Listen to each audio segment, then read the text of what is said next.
Welcome back to the channel guys. I hope you all guys are doing absolutely fine. आज के video में हम बात करने वाले हैं इमरजेंसी फंड के बारे में। क्या होता है इमरजेंसी फंड, हमें ये पैसा कहाँ इन्वेस्ट करना चाहिए कि जब हमें ज़रूरत हो हम अपने इमरजेंसी फंड को यूज़ कर सकें। तो चलिए जानेंगे क्या होता है इमरजेंसी फंड आज के इस वीडियो में। तो अगर हम फाइनेंशियल प्लानिंग की बात करते हैं दोस्तों, तो फाइनेंशियल प्लानिंग में सबसे पहला जो पॉइंट हमारे सामने आता है वो है इमरजेंसी फंड। क्या होता है ये इमरजेंसी और हमें क्यों इमरजेंसी फंड क्रिएट करना चाहिए, क्या ये बहुत ज़रूरी है? तो हाँ दोस्तों, ये बहुत बहुत बहुत ज़रूरी है। अपनी फाइनेंशियल जर्नी स्टार्ट कर रहे हैं तो सबसे पहले आपको जो काम करना है वो है आप अपना इमरजेंसी फंड क्रिएट कीजिए। कैसे क्रिएट करते हैं अपना इमरजेंसी फंड?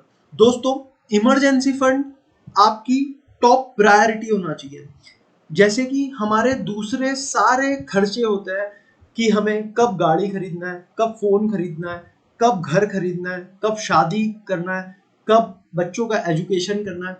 ये सारी चीज़ों के लिए हमारा एक फिक्स टाइम होता है, हमें पता होता है कि हमें इस चीज़ की ज़रूरत कब है और हमें उसके लिए कितना पैसा लगेगा। बट कभी कभी कोई चीज़ें ऐसी होती है जो हमें नहीं पता होती। जैसे कि आप अगर कोई बीमारी से गुजरे या आपका खुदा ना खास्ता एक्सीडेंट हो जाए, तो क्या आपके पास इतना पैसा है उस टाइम कि आप अपने हॉस्पिटल के बिल भर पाए? ये सारी चीज़ें हमें पहले से पता नहीं होती कि तो ऐसी ही कुछ चीज़ों के लिए हमें अपना ये इमरजेंसी फंड बनाना चाहिए, ताकि ऐसे टाइम जब हमें या हमारे परिवार में ज़रूरत हो हम उस टाइम अपना ये पैसा वहाँ यूज़ कर पाए। तो दोस्तों, जो फंड हम अपनी इमरजेंसी के लिए बनाते हैं वो फंड होता है इमरजेंसी फंड। अब हमें कितना पैसा अप्रोक्स अपने इमरजेंसी फंड में रखना चाहिए? तो अगर आपकी सैलरी एक एक्स अमाउंट है लेकिन आपका खर्चा, आपके एक्सपेंसेस 25 से 30 हज़ार रुपये महीने के हैं, तो अप्रोक्स फाइनेंशियल प्लानिंग के हिसाब से एक मोटा मोटा ये बनाया जाता है कि आपका जो भी मंथली एक्सपेंसेस है उसका 6 टाइम्स आपका इमरजेंसी फंड क्रिएट होना चाहिए। सपोज अगर किसी बंदे का 25 to 30 thousand rupees monthly expenses है, तो उस बंदे को कम से कम 1.5 लाख टू 2 लाख का इमरजेंसी फंड क्रिएट करना होगा, ताकि अगर कभी उसकी नौकरी ना रहे, अगर बिजनेस की ग्रोथ या बिजनेस ना चल पाए, अगर कोई ऐसी चीज हो जाए कि आपकी जॉब ना रहे, या अगर कोई डिजीज की वजह से या कोई एक्सीडेंट की वजह से अगर आपको आपकी अर्निंग रुक जाए, तब जाके ये फंड आपके काम आएगा। जैसे कि आपने कोविड में भी देखा होगा, कई लोगों की जॉब चली गई, उनके पास पैसों की कमी हो गई, इनकम ज़ीरो हो गई। ऐसे ऐसे मौके पर हमें ये इमरजेंसी फंड की बहुत बहुत हेल्प होती है। ये इमरजेंसी फंड हमें तब काम आता है, हम इसे तो पहले अवॉइड करते हैं क्योंकि हमें इसकी ऐसे ज़रूरत नहीं होती, बट जब हमें इसकी ज़रूरत होती है अगर तब ये पैसा हमारे पास ना हो, तब हमें बहुत रिग्रेट होता है। तो आप अपना इमरजेंसी फंड ज़रूर से क्रिएट कीजिए और आज ही अपनी फाइनेंशियल प्लानिंग स्टार्ट कीजिए।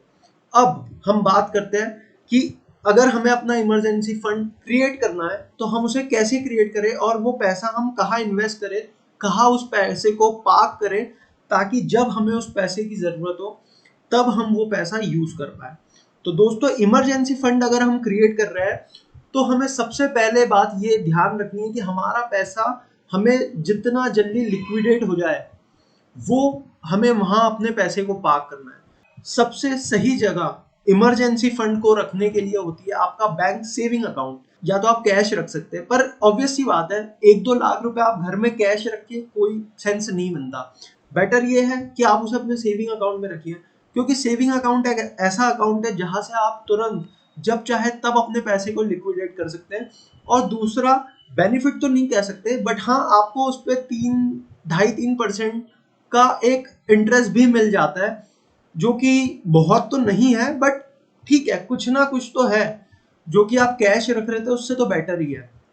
और क्योंकि आपको bank saving account normally 2 to 3% का इंटरेस्ट देगा, जबकि इन्फ्लेशन रेट हमारा 5 to 6% होता है। और कुछ पैसे को हमें डेट म्यूचुअल फंड्स में पार्क करना चाहिए।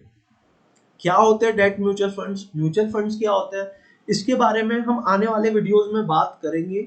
हम ये जो फाइनेंशियल प्लानिंग की जर्नी है, इससे सबकी जर्नी बना सकें। आप अब अपना इमरजेंसी फंड आज ही क्रिएट कीजिए, ताकि अगर आपको कभी इस फंड की ज़रूरत हो तो आपके पास ये फंड होना चाहिए। क्योंकि इन्वेस्टमेंट स्टार्ट करने के पहले ये कुछ बेसिक थंब रूल्स है जो कि आपको याद रखना है। तो मिलते हैं फिर किसी ऐसे ही अगले वीडियो में। तब तक के लिए बाय बाय, टेक केयर, और अपना और अपने परिवार का ध्यान रखिए, सुरक्षित रहिए।